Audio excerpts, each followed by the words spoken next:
ਹਾਂ ਕੀ ਕਹੀ ਜਾਂਦਾ, ਪੇਮੈਂਟ ਨਹੀਂ ਦੇਣੀ ਕਿਉਂ ਭਾਈ? ਤੂੰ ਮੇਰਾ ਸਾਂਢੂ ਲੱਗਦਾ ਵਾ। ਫਰਨੀਚਰ ਦੇ ਪੈਸੇ ਦੇਣ ਵਾਲੇ ਰਹਿੰਦੇ ਆ, ਬਰਾਤ ਮੇਰੇ ਬੂਹੇ ਤੇ ਆਈ ਖੜੀ ਆ, ਤੂੰ ਕਹਿੰਦਾ ਪੇਮੈਂਟ ਨਹੀਂ ਦੇਣੀ। ਉਹ ਹੈਲੋ ਹੈਲੋ, ਕਾਫੀ ਟਾਈਮ ਤੇਰਾ ਕੱਟ ਗਿਆ ਚਵਲਾ। ਹੱਸਦੀ ਵੱਸਦੀ ਉਜੜ ਗਈ, ਰੋਣਾ ਪੱਲੇ ਪੈ ਗਿਆ।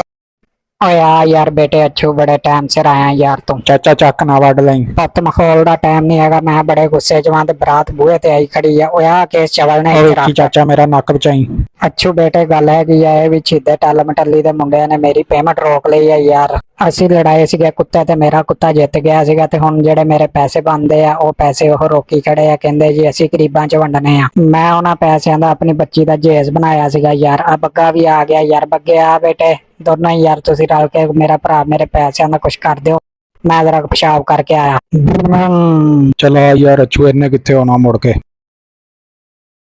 ਅੱਗੇ ਕਦੀ ਬੈਠਾ ਜਹਾਜ਼ ਤੇ ਅੱਛੂ ਬੇਟੇ। ਲੈ ਮੈਂ ਅੱਗੇ ਆਪ ਜਹਾਜ਼ ਹੁੰਨਾ ਸੀ। ਓਏ ਮੇਰਾ ਸਿਰ ਪਾੜ ਗਿਆ।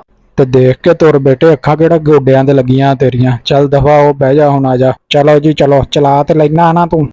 ਓਏ ਆਹੋ, ਸਾਈਕਲ ਤੇ ਬਥੇਰੀ ਵਾਰੀ ਚਲਾਇਆ, ਅੱਜ ਜਹਾਜ਼ ਵੀ ਚਲਾ ਕੇ ਵੇਖਦੇ ਆ। ਲੈ ਉੜ ਪਿਆ ਵਾ ਕਿ ਇਹਦੇ ਚ ਕਿਤੇ ਕਿੰਨਾ ਕੰਮ ਸੀ। ਲੈ ਵੀ ਅੱਛੂ, ਮੈਨੂੰ ਪਤਾ ਲੱਗਾ ਵੀ ਛਿੱਦੇ ਟੱਲ ਮਟੱਲੀ ਦਾ ਸਾਰਾ ਗੈਂਗ ਜਿਹੜਾ ਕੋਠਿਆਂ ਤੇ ਚੜਿਆ ਬਸੰਤ ਵਿਆਹ ਮਨਾਉਣ। ਆਪਾਂ ਉਹਨਾਂ ਨੂੰ ਕੋਠਿਆਂ ਤੇ ਤਾਂ ਦੀ ਤਾਂ ਚੜਾ ਦੇਣਾ, ਅੱਲਾ ਰੱਖੇ ਖੈਰ। ਬਸ ਤੂੰ ਟੈਨਸ਼ਨ ਨਾ ਲੈ, ਮੈਨੂੰ ਬੰਦੇ ਵਿਖਾ। ਉਹ ਵੇਖ ਸਾਹਮਣੇ ਕੋਠੀ ਦੇ ਉੱਤੇ, ਤੇ ਇਹਨਾਂ ਨੂੰ ਪੈ ਜਾ ਜਿਵੇਂ ਸਿਆਸੀ ਪਾਰਟੀ ਦੇ ਕਾਰਕੁਨ ਬਿਰਿਆਨੀ ਨੂੰ ਪੈਂਦੇ ਆ। ਲੈ ਫਿਰ ਤੂੰ ਬਸ ਵੀਡੀਓ ਬਣਾ। ਏ ਯਾਰ ਮੁਹੱਬਤਾਂ ਵਾਲੇ।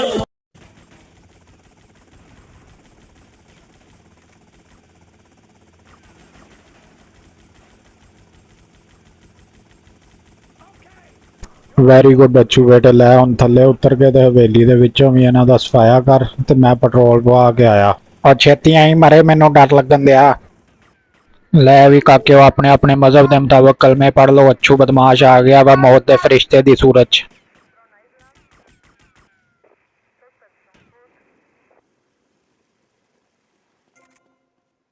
ਹੋਇਆ ਕੀ, ਬਿੰਗੀਆਂ ਸਿੱਧੀਆਂ ਆਈਆਂ, ਪੌੜੀਆਂ ਚੜਾਈਆਂ, ਮੇਰਾ ਤੇ ਲੱਕ ਦੁਖਣ ਲੱਗ ਪਿਆ ਯਾਰ।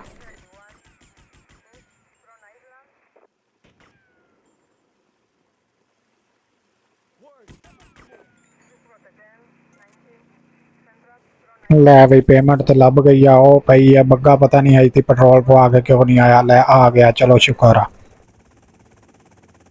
ਉਹ ਸੁਣਾ ਅੱਛੂ, ਬੋਰ ਤੇ ਨਹੀਂ ਹੋਇਆ? ਬਹਿਣ ਵਾਲੀ ਗੱਲ ਕਰ ਹੁਣ।